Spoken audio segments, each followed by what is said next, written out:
Hello, my name is Fiona, and I'm a certified teacher and a Praxis coach with Study.com. If you are preparing to take the Praxis Elementary ELA test, Writing, Speaking, and Listening, Course 5038, then let's review some of the types of questions you will find on the exam. Our first question. Every morning at exactly 7:13 a.m., a single bird lands on the branch outside my window, tilts its head, and sings a song that reminds me of my grandmother's lullabies.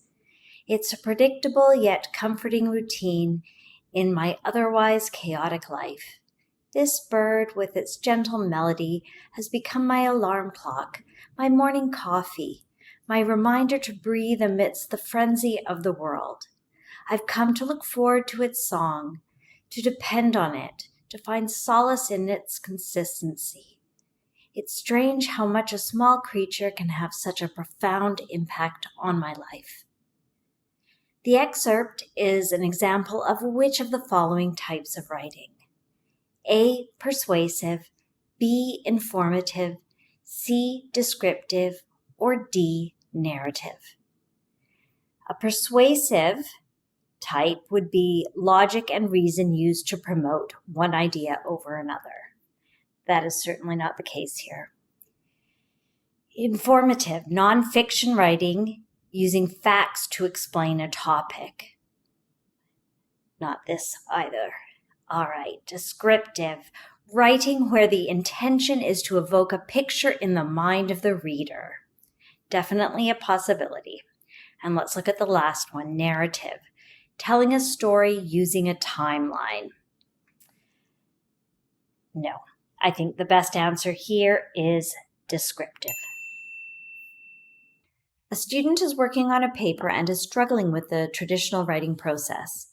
The student reports feeling stuck on certain stages and feels they cannot follow their original idea anymore. Their teacher suggests they adapt the writing process to fit their needs, only focusing on the stages that work for them, and then repeating those stages until the project is complete. What process did their teacher suggest? A. Pre-writing process. B. Recursive writing process. C. Rewriting process. Or D. Four-step writing process. Let's look at each of them.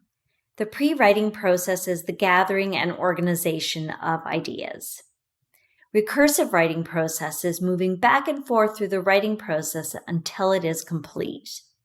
Rewriting process is creating a new draft. And the four-step writing process is pre-writing, drafting, revising, and editing. Based on this, the teacher suggested the recursive writing process. Our next question. A 7th grader has just finished their paper about classroom technology use after COVID-19. Their current conclusion helps restate their thesis, and they have referenced back to some of the key important details of their paper. What is the final touch they may add to their conclusion that is considered most effective? Let's go through each of the options. A, provide a universal statement. What's a universal statement? A statement that is widely believed to be true.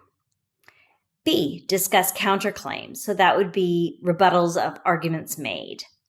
C, add a personal anecdote. So a very short story about their own experience. Or D, include a quotation from one of their sources. Self-explanatory.